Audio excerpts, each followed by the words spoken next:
es que en realidad, aunque a alguno le pese, no debería pesarle porque nosotros somos cristianos bíblicos, la obediencia no tiene que ver con la salvación, tiene otras funciones, pero no la función de salvarnos, ¿sí? Miren, si a ustedes alguna vez le preguntan y les dicen, deme un versículo que resuma el plan de salvación, ¿sí? Para mí, el versículo, si bien puede haber muchos, yo les voy a dar mi opinión. El versículo que para mí resume el plan de salvación es Efesios 2, 8 y 9. Lo resume de manera perfecta, ¿sí? Este versículo resume el plan de salvación. Dice ahí Efesios 2, 8 y 9. Ciertamente la gracia de Dios los ha salvado por medio de la fe.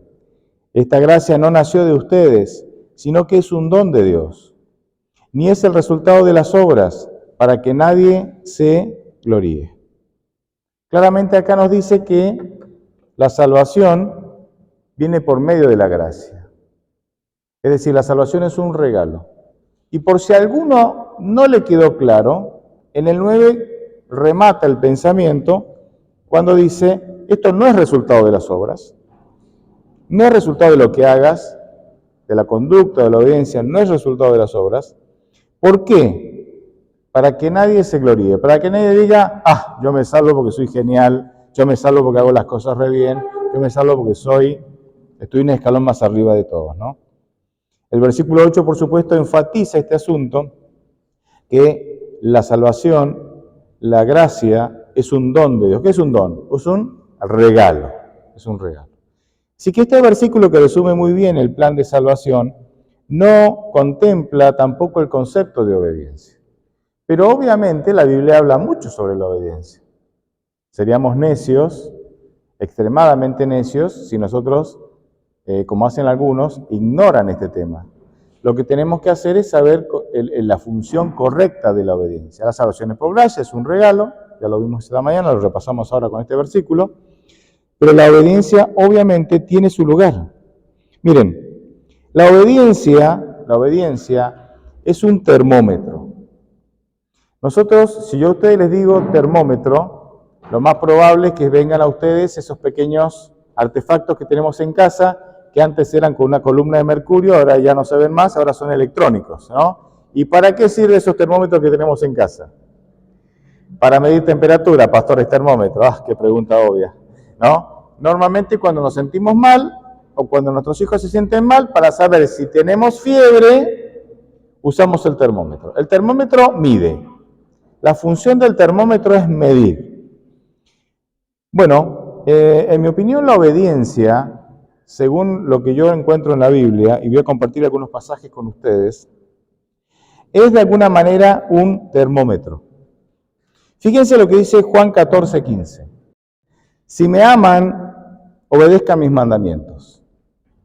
Es decir que la obediencia, como dijimos recién, es un termómetro para determinar si yo amo a Dios. Si me aman, obedezcan, y si no me aman, y no me van a obedecer. Es un termómetro. Es más, si te vas a Romanos 3:20 dice, porque por las obras de la ley ninguno será justificado. Dice, ya que por medio de la ley se conoce el pecado. Es decir, ¿para qué sirve la ley? ¿Para justificarme? ¿Para declararme justo? ¿Para salvarme? No, el versículo dice que no. Dice que la función de la ley es conocer qué es pecado. La función de la ley es, yo sé que adulterar es pecado porque la ley dice que es pecado, séptimo mandamiento.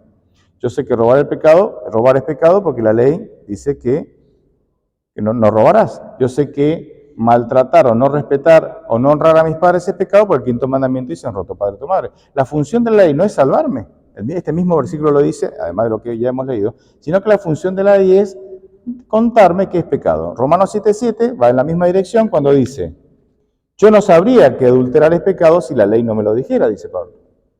O sea, Pablo está diciendo, yo sé lo que es pecado, porque la ley me dice que es pecado. Esa es la función de la ley. O sea, la función de la ley es decirme qué es pecado y qué no lo es.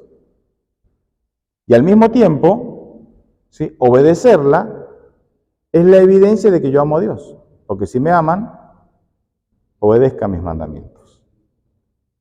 ¿Se dan cuenta? O sea, tiene su función, es importante, sería una completa necedad no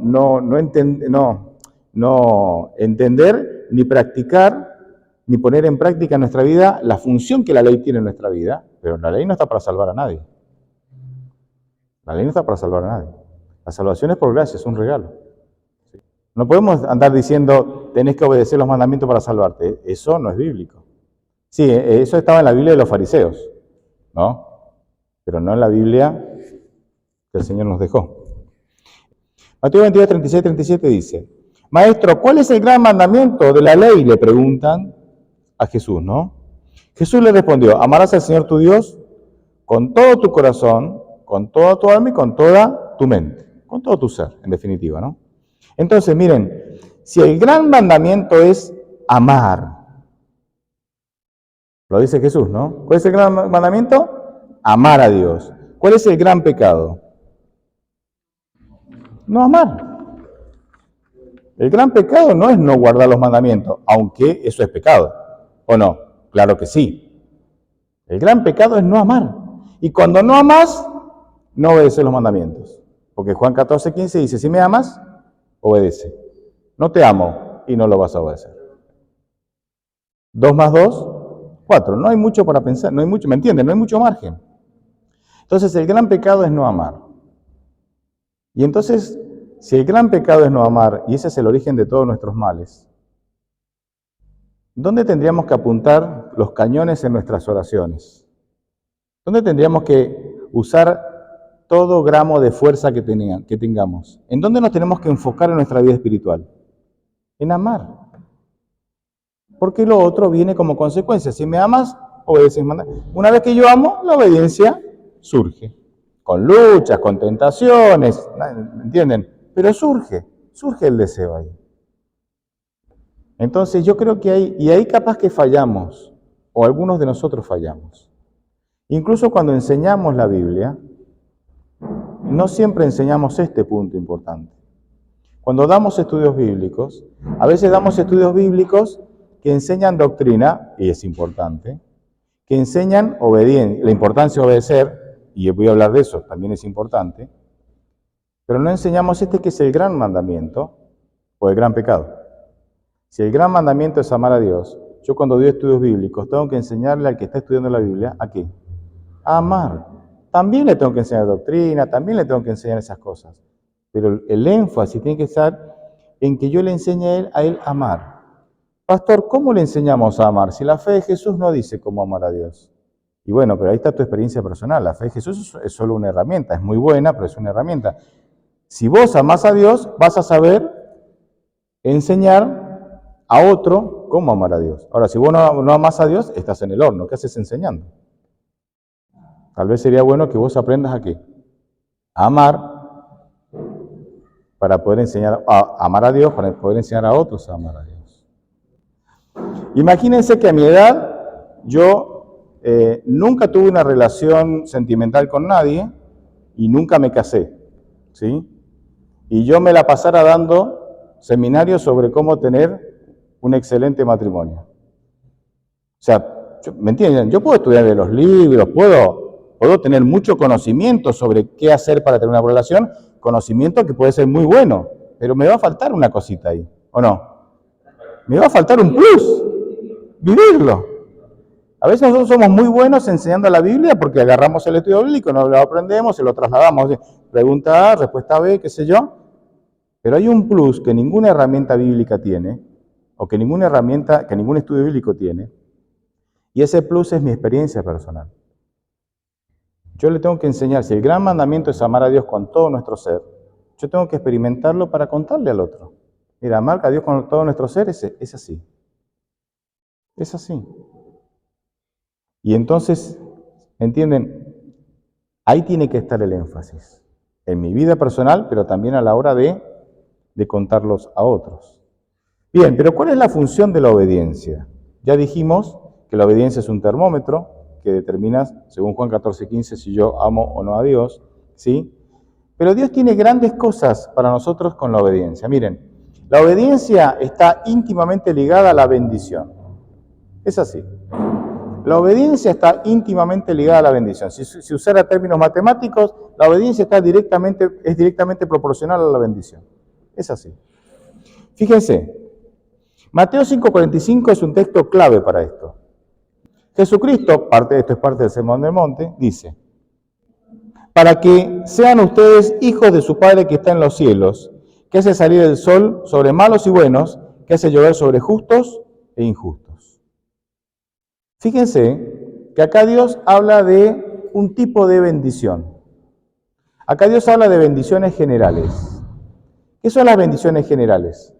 Las bendiciones que reciben los malos y los buenos. Dice, Dios bendice a todos con bendiciones generales. Por ejemplo, dice, Dios hace salir el sol sobre justos e injustos, sobre malos y sobre buenos, ¿sí? Bendiciones generales. Entonces, no es que vos hoy sos malo, o sea, no, y entonces el sol no sale, vos andás en tiniebla, ¿no? Y el resto andan con sol, vos estás en oscura, no. Y hay muchas bendiciones generales. Acá Jesucristo menciona una sola. Entonces, hay bendiciones generales y bendiciones, pero así como hay bendiciones generales, vamos a encontrar bendiciones especiales, ¿sí? Miren, la salvación, ¿es una bendición general o especial? No, es general. Es general, porque fíjense, es para todos. Es gratuita y no es que Dios se la da al justo, se la da a todos. Muchos la rechazan, ¿verdad? Claro. Fíjense, Romanos 10, del 11 al 13, va en esta dirección cuando dice, pues la Escritura dice, todo aquel que cree en Él, en Jesucristo, no será defraudado. Porque no hay diferencia entre el judío y en el que no lo es, pues el mismo que es Señor de todos, es rico para con todos los que le invocan, porque todo el que invoque el nombre del Señor será salvo. O sea, Dios le ofrece la salvación a todos. ¿Quién la aprovecha? El que invoca a Dios. ¿Me entienden? Dios se la ofrece a todos. ¿Quién la aprovecha? El que invoca el nombre del Señor. El que invoca ¿qué? La justicia de Cristo, la presencia de Cristo.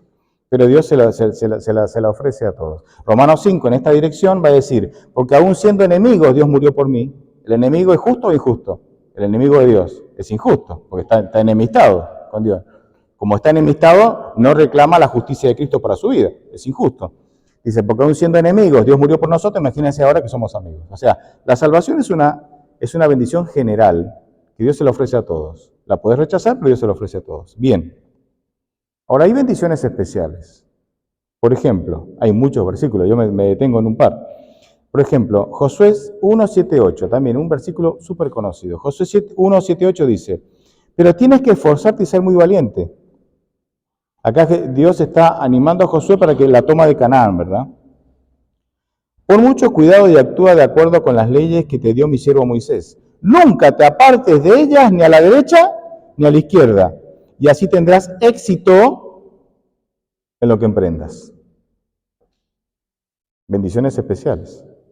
¿Querés tener éxito en lo que emprendas? En esa tarea especial, en ese proyecto especial, obediencia. No te apartes de la ley ni a derecha ni a izquierda. Procura que nunca se aparte de tus labios este libro de la ley. Medita en él día y noche para que actúes de acuerdo con todo lo que está escrito en él. Así harás que prospere tu camino y todo te saldrá bien. Entonces, ¿cuál es la condición para recibir las bendiciones especiales? La obediencia. La obediencia, mi actitud a obedecer a Dios, determina si me voy a quedar con las bendiciones generales o si voy a poder acceder a las bendiciones especiales. Fíjense, Proverbios 3, 1, 2, dice, hijo mío, no te olvides de mi ley, guarda en tu corazón, estoy usando la versión tradicional, ¿qué quiere decir? Obedécelas en tu mente, guarda tu corazón, traducido en criollo, obedece en tu mente. Guarda en tu corazón mis mandamientos, ellos prolongarán los años de tu vida y te traerán abundante paz. Y si no obedecías los mandamientos, y probablemente no había ni abundante paz ni abundantes años. Bendiciones especiales. Entonces la bendición está íntimamente ligada con la obediencia. El problema es que mucha gente, muchísima gente, se queda con las bendiciones generales. Se conforma con las bendiciones generales. Y no accede a las bendiciones especiales porque no quiere obedecer. Se conforma con el sol, con el agua, con la vida y con la salvación que Dios te ofrece. ¿Sí? Pero se pierde un montón de bendiciones especiales porque no quiere obedecer, no quiere tomar decisiones de obediencia, de fidelidad. Ahora, ¿cuál es la mayor de las bendiciones? Hablamos de bendiciones generales, hablamos de bendiciones especiales. ¿Cuál es la mayor de las bendiciones? Para mí la mayor de las bendiciones la encontramos en Éxodo 33, 5 versículos, del 1 al 4, después el versículo 15. Éxodo 33, del 1 al 4, después el versículo 15. ¿Sí? Les comento el contexto. En Éxodo 32, Moisés estaba en el monte recibiendo instrucciones de Dios y estaba en comunión con Dios ahí. Entonces, como ya hacía una serie de días que Moisés estaba allá, el pueblo tuvo una brillante idea, brillante para mal. Dijo a Moisés, no sabemos qué le pasó, así es que vamos a forjar dioses nuevos y adorar a esos dioses. Y Aarón, el líder religioso del pueblo, ¿entienden, no? No era un Norberto González cualquiera, era el líder religioso del pueblo, no tuvo la mejor idea de él mismo con sus propias manos forjar un becerro de oro, por presión del resto, ¿no? Pero finalmente él lo hizo. Hicieron un becerro, un ternero de oro ahí, y empezaron a adorar. Oye Israel, estos son los dioses que te sacaron de Egipto. Y meta fiesta ahí, ¿no? A lo egipcio, digamos, ¿no? Adoración a lo egipcio. Allá. En fin, entonces, bueno, Dios le dice a Moisés, baja, porque el pueblo está desenfrenado. Bueno, ustedes conocen, pueden leer el pasaje. Y entonces en el capítulo 33, versículo 1 al 4 y versículo 15, resumo el mensaje de ahí. Fíjense lo que le dice Dios a Moisés. Anda, vete de aquí, con el pueblo que sacaste de Egipto, y llévalos a la tierra que prometí darles a Abraham, a Isaac, a Jacob, cuando dije, se le daré a tu descendencia. Versículo 2. Yo enviaré un ángel para que vaya delante de ti y expulse a los cananeos, a los amorreos, a los hititas y a todos los que viven en Canaán. Versículo 3. Esa tierra fluye leche y miel, pero yo no iré contigo. ¿Quién dice esto? Dios. Yo no iré contigo, porque eres un pueblo de dura cerviz. O sea, después explico ese término.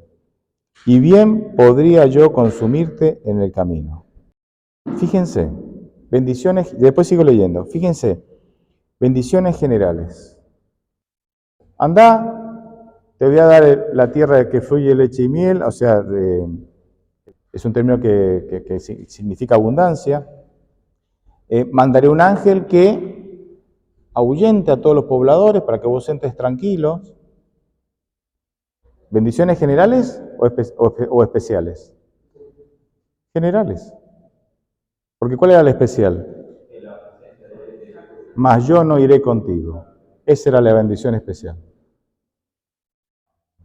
Yo voy a cumplir mi promesa, dice Dios. Te voy a bendecir, claro, con las bendiciones generales que le doy a todo el mundo, a los justos y a los injustos. Pero yo no iré contigo. Porque ustedes son demasiado duros. Y si siguen perseverando así, capaz que son tan pecadores que hasta pueden morir consumidos ante mi presencia, porque son unos pecadores empedernidos. Y yo los amo, no quiero consumirlos. Entonces prefiero no ir.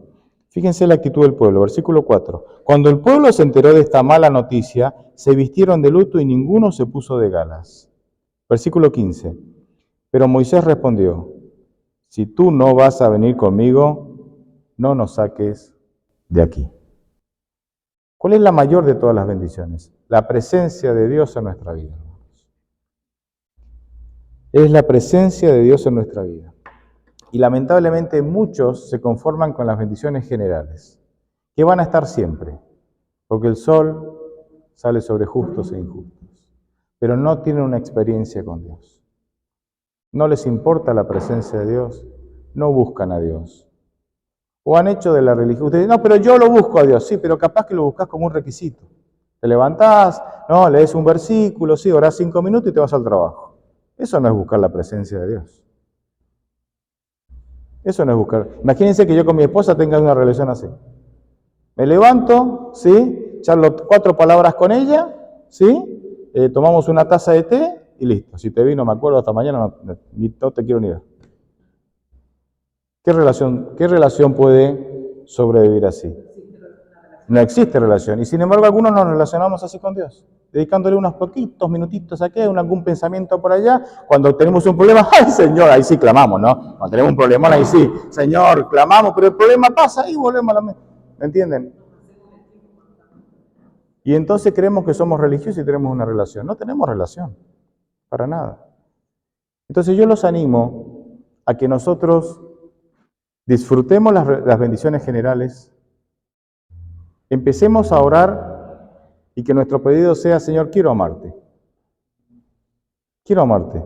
Porque el gran mandamiento es, ama al Señor tu Dios con todo tu ser. Y cuando vos ames a Dios, la obediencia viene sola. Porque si me aman, guardan mis mandamientos, cumplen mis mandamientos, obedecen mis mandamientos.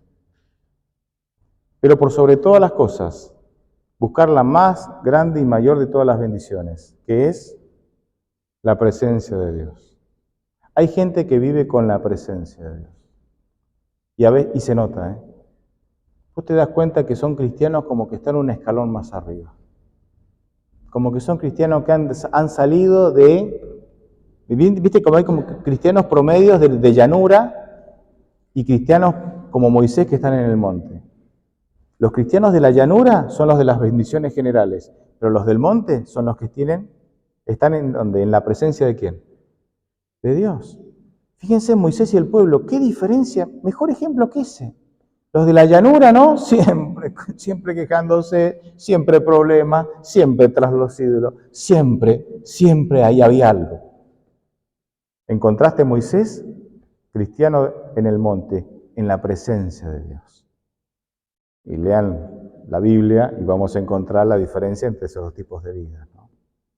Yo los animo a que seamos cristianos, que estemos en el monte, en la presencia. Créanme que vamos a marcar la diferencia. Amén.